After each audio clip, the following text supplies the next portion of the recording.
Hello everyone and welcome back to TowerGate. It is TowerGate day number 1241, Tuesday, September the 15th, 2020. Thank you so much for tuning in. Okay, let's talk about the latest Spygate news over the past 24 hours.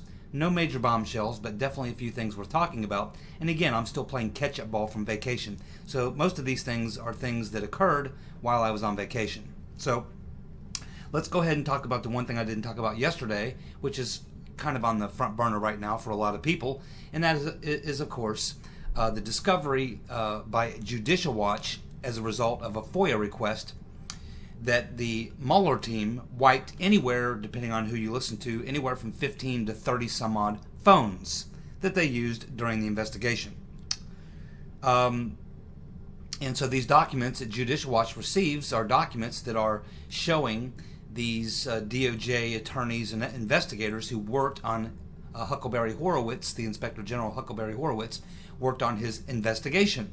And so they're trying to learn some things, and they begin to access some of these phones that were used by Mueller team members.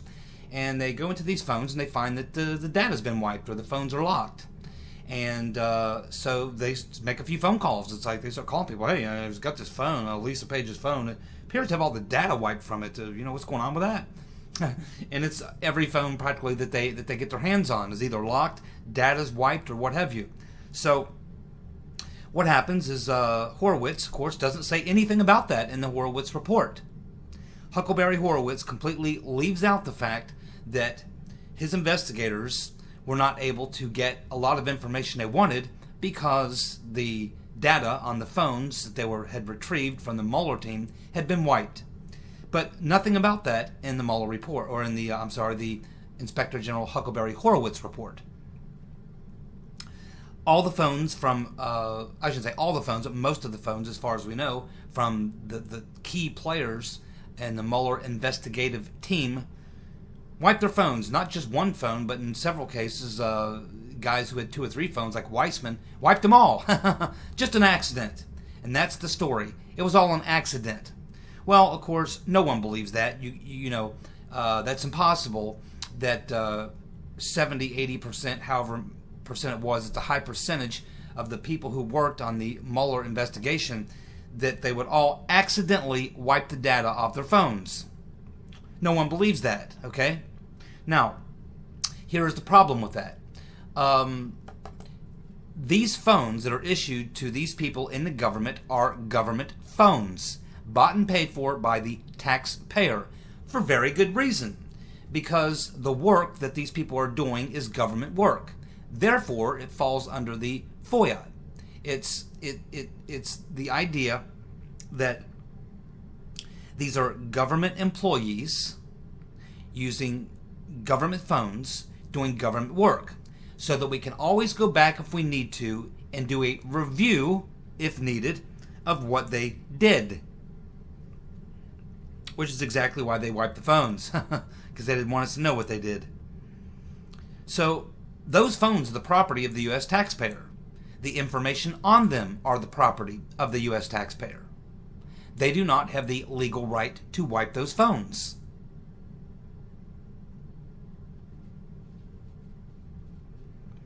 Now, as far as I know, at this point, I've heard nothing about the fact that there's going to be any type of an investigation. I haven't heard about there being any type of an investigation. Certainly there's people calling for the investigation. In fact, we have Ron Johnson is calling for an investigation. And oddly enough, Ron Johnson wants Huckleberry Horowitz to do an investigation into why the Mueller team wiped most, if not all, of the data off their phones. And of course, another question would be why Horowitz left that out of the IG report. It's a pretty big deal. They ran into a case of obstruction of justice, destroying evidence. That's what that is. If that's what you did, if the IRS was auditing you and they came to you and you had destroyed your records, or if you worked for the government or whatever and you wiped some records and you weren't part of the protected class, you would be charged with destruction of evidence or obstructing justice or something. But the fact that these people did this, knowing good and well, I mean, these are DOJ lawyers. They understand very well, as they're wiping the data off those phones, that at the moment they're doing it, that this is illegal. But they do it anyway, because they know and believe that they'll never be challenged or held accountable or investigated or held, or charged with a crime. They know this, so they don't care. That's why they did it. They did it for two reasons. Number one, because they could, and number two, because they needed to cover up any investigation into the crooked investigation they were running, the witch hunt, just as President Trump described it, exactly what it is. But what boggles my mind is why Ron Johnson, this guy's been around Washington for a very long time, and it boggles my mind that he would suggest that Huckleberry Horowitz needs to be the one to launch an investigation into why the phones were wiped, when in fact it was Huckleberry Horowitz's investigation that discovered the phones were wiped and chose not to do anything about it. At that very moment, he should have sent over a criminal referral or launched a separate investigation into why the Mueller team wiped all the data. They do not own that data. You and I own that data, along with every other American. And it's supposed to be preserved by law. It's not voluntary. It's a legal issue. So Ron Johnson wants Horowitz to investigate, even though it was Horowitz's people who discovered it and did nothing about it. Not only did they do nothing about it, kept it completely out of the Mueller report. There should have been at least a footnote in there. Oh, by the way, we were not able to gather information on such and such because the phones that we attempted to collect the information from were all wiped. Nope, not a word. But Ron Johnson believes that Huckleberry Horowitz would be the right guy to do the investigation. Yep, sure he would be. And I'll tell you what, Ron. You want Huckleberry Horowitz to do the investigation? Hey, I got a great idea. Why not invite Uncle Bob and the entire Mueller team back and let them help you with that investigation? Put them on, in fact, make them the investigative team. And they can bring along the old Crossfire Hurricane team, get the old band back together. We can bring in Paige, and Peter's been stroking us, and we can bring in Priestep, of course. Oh, yes, got to have Bill Priestep there. The slimy weasel, Jimmy the Weasel Comey, got to have Comey in there. Hey, let's bring in Loretta Lynch and put her in charge of it. That way, when it's all done, she can tell us that she can't recall the investigation. How about that, Ron? Sounds like a swell idea, doesn't it? Yep, get the old team back together. Let's investigate that and see what happened. This is literally, I know, that's crazy, right? It's stupid. Yes, it is. And so is the idea of having Huckleberry Horowitz investigate his own investigation. That's even stupider. My goodness. So, what's going to happen? Nothing. Nothing's going to happen. That's my belief. I hope I'm wrong, but I'm probably not. If you did it, you'd be looking at serious jail time for destruction of evidence. Or, even if you weren't considering it evidence, just the very fact that it's a FOIA violation. If you are a government employee, you are not allowed to delete data. It's there for a reason. Now, even though they wiped these phones, they could go back and get the data off these phones. It's a costly process, but the FBI has at least 2, maybe 3 laboratories I'm aware of where they can definitely get into your phone, locked or not. And you can go ahead and delete your data. It's still there. It's very time consuming to get that data, but they can go retrieve it. It's there. But I don't think they will. Nope. I don't think they'll do a thing. That's how it works in the swamp. And that's why I love the idea that Richard Grinnell had, that what Trump should do in his second term, and I think you can do it at the executive level, is start moving all these bureaucracies out of the swamp. Take the Department of Transportation, move it to Michigan. Take the Department of Agriculture, move it to Iowa. Take the Department of Commerce, move it to, Who cares? Louisville. I don't give a damn.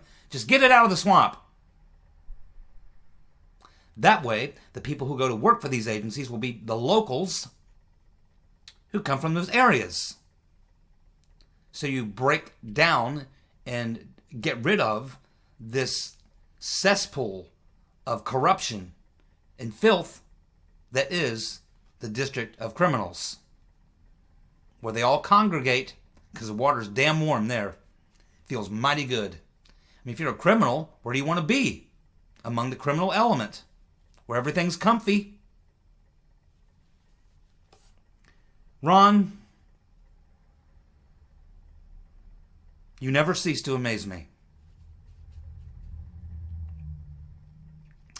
Douglas had suggested that I take a look at the interview with Brad Johnson regarding the John Brennan, Mr. Potato Head's multi-agency task force. So I went over and took a look at that video, about 15 minutes long. Thank you for that suggestion, Douglas. By the way, Douglas, did you know that cruise ships right now are going for pennies on the dollar? I think you should buy a cruise ship, Douglas. You should take a look at it. You can get them mighty cheap right now. Douglas Cruise Lines. So Brad Johnson lays out some information about the multi-agency task force. No great bombshells here, but he mentions a few things that might be worth noting about these types of task forces. He says, of course, and remember, he's a former CIA station chief, and he says that these types of task forces are very, very common. They're not unusual, but they're normally not really secret so much, because they do involve generally other agencies of the government in a lot of cases, and they're like the Bin Laden group and all these other type of task forces that are set up. You generally think about them being set up by local police or sheriffs or state police or the FBI. You don't think about them too much from the intelligence agencies, but Brad Johnson says that no, it's actually quite common to have these types of task forces. So that's interesting. He points out the fact that these agencies, particularly with the CIA, there really is no oversight from anyone else within the intelligence community over them. Okay, so you set up one of these task forces, no one else in the IC is going to be looking at you. And of course, they're budgeted right out of the CIA's main budget. So they're generally things that come down directly from the director himself, and they're usually overseen by the director himself, and they're generally very compartmentalized. Now, there are two groups who do have oversight, though, over these, and they are supposed to be told about them, and that would be the House and Senate Intelligence Committees. So what Brad Johnson is suggesting is that they may want to go back to late 2015, the spring of 2016, and see if they can find anywhere where John Brennan, Mr. Potato Head, ever briefed the House or Senate Intelligence Committee on the fact that he was setting up this special task force, because there is supposed to be some oversight. And it will be interesting to know if there is any information like that, if anyone in the House or Senate Intelligence Committee got that information. I'm pretty sure if anyone did, it will not be any Republicans. Certainly Devin Nunes wasn't told. But my guess is Mark Warner probably was. Or maybe he wasn't. Maybe Brennan was running this completely on his own and was not even bringing it to the attention of the House or Senate Intelligence Committees. We don't know the answer to that question. Brad Johnson suggesting someone should poke around.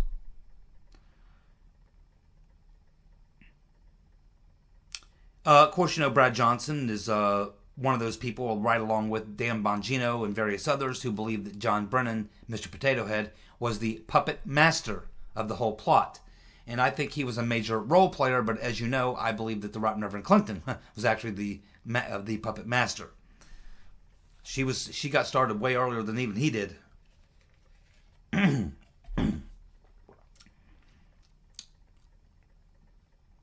He also points out the fact that the six-agency task force was never brought up in the Mueller investigation, nor did we ever hear anything about it in Inspector General Huckleberry Horowitz's investigation.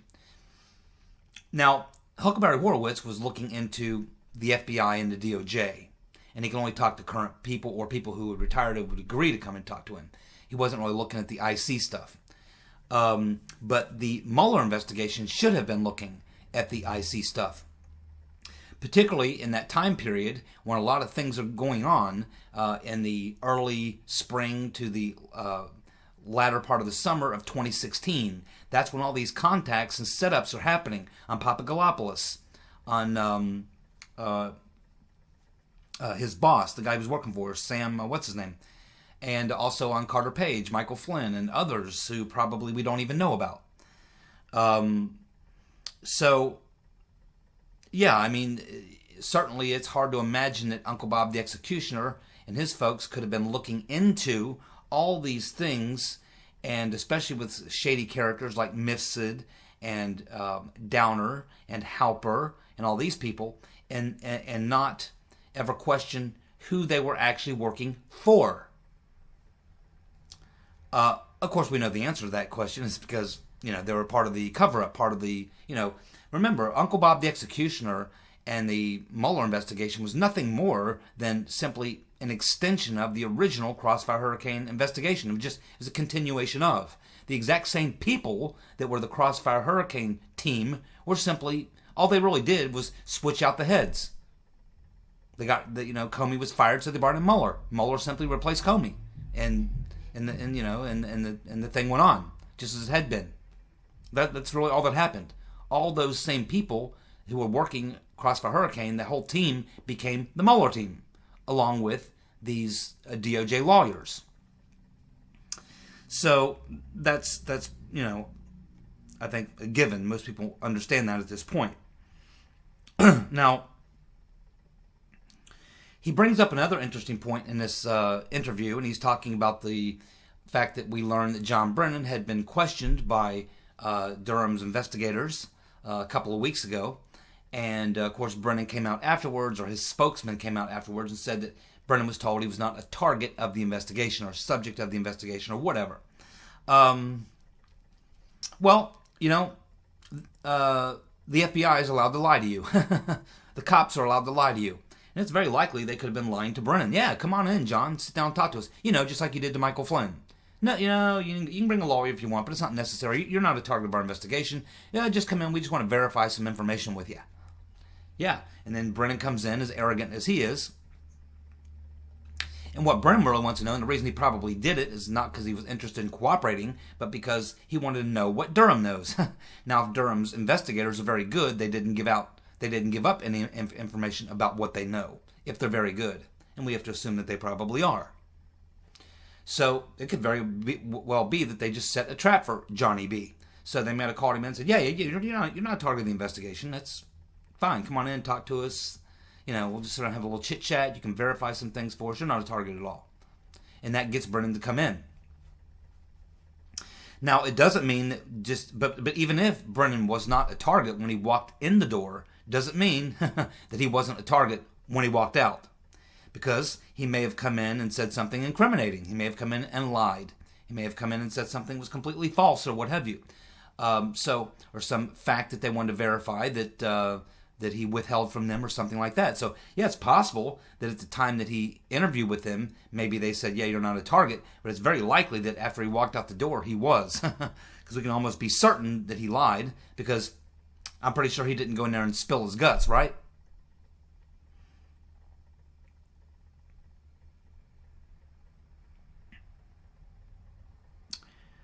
Something else that Brad Johnson brings up is that typically there's some sort of a pretext, a reason that you open up some sort of investigation like this. Now, we heard very, very years ago, at the very beginning of all this, that John Brennan had suggested that he had received some intelligence from one of our Five Eyes intelligence partners. In fact, no, actually, I don't think it was a Five Eyes. I think it was Latvia or Lithuania or one of these. Supposedly overheard a phone call of some Russian talking about how to get money, donate money into the Trump campaign, which would have been, of course, illegal contribution. And that supposedly was the tip that set Johnny B off. That's what he says. But according to Devin Nunes, there is no official intelligence from the Five Eyes showing any type of thing that would serve as a predicate. So if, in fact, Durham's team knows about the multi-agency task force, and I can't imagine that they do not, then they certainly, I would think, would have asked him, so we know you set up this multi-agency task force back in the spring of 2016. What was it that led you to do that? And I'm sure he probably gave the same answer that he's given before about being contacted by some foreign government, Lithuania or someone, and they said, yeah, we intercepted this phone call. It sounds like a Russian. They're trying to find out how they could inject some cash into the Trump campaign or whatever. So maybe that's the answer he gave them. I don't know, and I don't think anything like that could ever be proven. It was, probably a lie, probably completely made up, but I don't know how you'd ever verify that. And my guess is Brennan wouldn't have provided them any way to verify that. Another thing he talks about is Gina Haspel. And he talks about how Gina Haspel would have had to have known about a lot of things going on, as I've pointed out many times before. She was John Brennan's girl. I mean, he had appointed her twice to the most prestigious position in the CIA, next to director, which would be the bureau chief of the London bureau. That's supposedly the prized job, the best job in the CIA, next to director. And he gave it to her twice, the job. Now, so Brennan, you have to ask yourself, I mean, obviously Haspel is a protege of Brennan, and he plugs her into London. He obviously had a reason for that. He must have felt that he could trust her, or maybe she was part of the plot. I have no way of knowing. But we do know this. She was the London bureau chief when all the shit was going down. No way that stuff was going down. If you're the bureau chief somewhere in the world, especially there, the larger intelligence community is not running operations without your knowing about it. You are the bureau chief. You have to know if there are operations by your own agency that you're the head of that bureau. You have to know what your people are doing, because it might interfere with other types of things going on. It could be your own spy stuff going on. It could be law enforcement. You don't want to be tripping over people and things like that. So it's hard to imagine that Haspel would not have been, at the very least, in the know about the things that were going on there. And I based on the fact that she's a protege of Brennan, obviously she's a big fan of his, he's a big fan of hers, that it's hard for me to believe that she wasn't caught up in all this. And I've always had a problem with her getting that appointment as CIA director, and I've always wanted, I would love to have, in fact, I mean, if I was head of the Judiciary Committee in the Senate, if I was Johnson or Grassley, I would have called her in to testify a long time ago, to find out what she knows. Now, she would lie. She's in the CIA. But, sometimes someone's going to come and lie to you. You go ahead and have them come in because you want to see them lie to you, for future reference. Because you can tell a lot of times when people are lying to you. And again, I've always had a problem with Gina Haspel, and I've always thought that someone should drag her in for open hearings and ask her some pretty tough questions. Because to my knowledge, she's never been questioned by anybody. Hard to believe that she didn't know what the hell was going on in London in 2016. Station chief. I don't think so. Now, a lot of people speculating on what Barr and Durham may do here and when they may do it. Barr recently did an interview, I'm sure many of you saw it, with Pete Williams over at NBC, I believe. And Pete Williams tried to corral him on the Durham investigation, and Barr basically said, I'm not going to talk about it. Pete Williams kept pushing him, and he said to Barr, he said, well, so would you go make a statement of oath that you are not going to do any more criminal charges or any indictments or anything before the election? And Barr said, no. No. Same thing he said before when he was asked that. Will you promise not to drop any more indictments or any reports or anything before the election? No. I won't make that promise. Period. Then Pete Williams presses him after he gives that answer, and he says, well, so do you think that there could be or maybe more charges or indictments coming before the election from the Durham investigation? Barr says, could be. So, we know he went on Sean Hannity and basically told Sean Hannity, yeah, there's a development coming out tomorrow. It's a minor development, but there'll be some more significant developments coming before the election. And he also said that he agreed, Sean Hannity was pressing him on, hey, you know, you've got to tell the American people what happened before they go to vote in November. And Barr agreed. He said, I think the American people do need to know what went on there. And it's my intention that, yes, that people are going to know by November when they go to vote exactly what did happen. So Barr signaled pretty strongly in the past several interviews that he's done that he is definitely going to drop some bombs before the election. Now, I honestly believe, this is a gut thing for me that I believe, I believe that Durham is not going to do it in October. Just because anything that you drop in October automatically gets labeled October surprise. What is an October surprise? Okay. An October surprise is something that comes up in every single election. Usually it's something that comes out 2 to 4 weeks before the vote is held. And what it's designed to do, it's designed to put out a story. Now the story can be completely false, mostly false, somewhat false, a little bit false, maybe even true. But you put out a story. Doesn't matter if it's true or not. It can be total bullshit. Doesn't matter. Because the idea is that you put out the story very late in the game so that it has a big impact and gets people to question whether or not they want to vote for the person because you've now just dropped this bomb on them. Now, it's usually a sexual allegation. That's the old standby.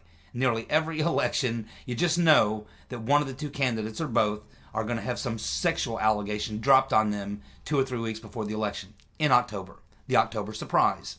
And the idea is that you drop the October surprise because by dropping it late in the game, the person you drop it on is not going to have time to, number one, defend himself against it, walk it back, and prove that it is false. By the time they get the people, the documents, the investigation done to prove that whatever allegation was made, even if it's 100% false, by that time the election's over. The damage has been done.